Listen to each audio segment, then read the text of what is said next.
नोंथांमोना नुखादों आंनि रायलायनाय हां लानायजोंनो आं दासो मोसाखांदों ओमफ्राय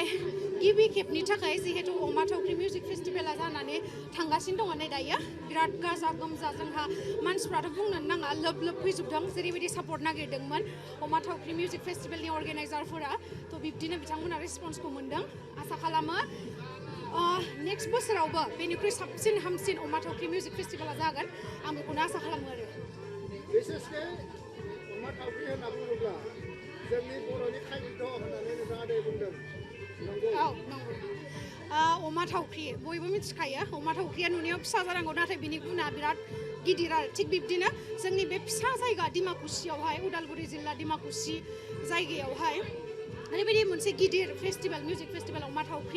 अमा थावख्रि नामखौ दोननानै ओरैबायदि गोजोननाय मोन्दों जाहाथे गुबुन जायगानि मानसिफ्राबो अमा थावख्रि मिउजिक फेस्टिभेल होननानै बुङोब्ला बे फार्स्टनि मिनिंखौ मिथिग्रोनो लुबैगोन थ' बे मिथिग्रोनो लुबैनायावनो जोंनि बर'आ मिथिजानाय जागोन आरो थ'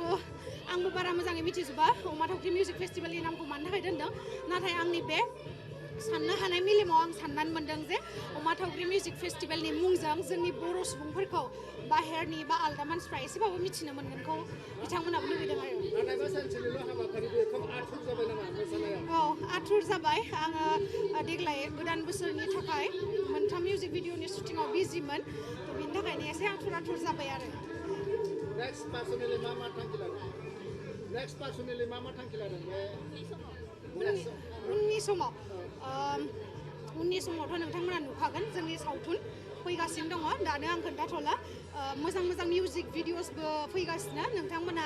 नायाखैब्ला जाला होननाय मिउजिक भिडिअखौ नायबानो जाबाय आरो लोगोसे दा गोदानै ओंखारदों साला ला थ' बेखौबो नायगोन होननानै मिजिंथिबाय गिबियावनो बयनिसिमबो रायजो राजाफोरनिसिम खुलुमनाय बावहरनाय जाबाय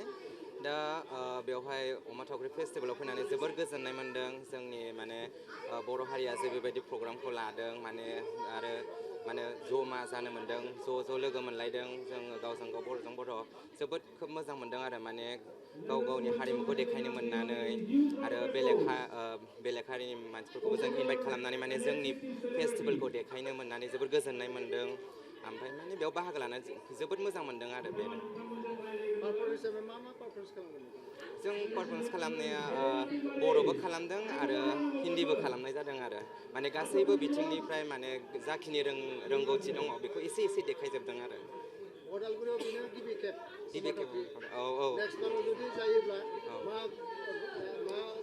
नेक्स्ट बारावहाय आरो बेबायदि जुदि लाबोबाय थायोबा फेस्टिभेलखौ जोंनिनो थाखाय बिराद गासैनिबो थाखाय मोजां माने साबसिननिफ्राय हामसिन जालांबाय थागोनखौ आसा खालामो आरो बेनिफ्राय गिदिरसिननिफ्राय गिदिरसिन खालामलांगोनखौ आरो गोबां जायगानिफ्राय माने गोबां जायगायाव जोंनि बर' हारिमुनि माखासेखौ खिथालांनो खाबु मोनगोन बेखौ आङो आसा खालामो आरो बे फेस्टिभेलनि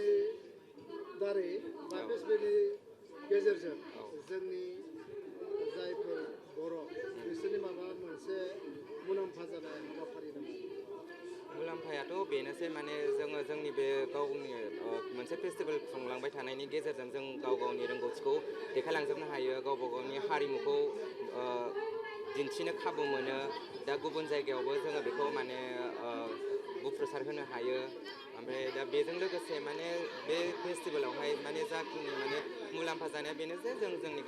गावनि हारिमुखौ गोजौ फारसे लांनायावहाय माने खाबु मोनो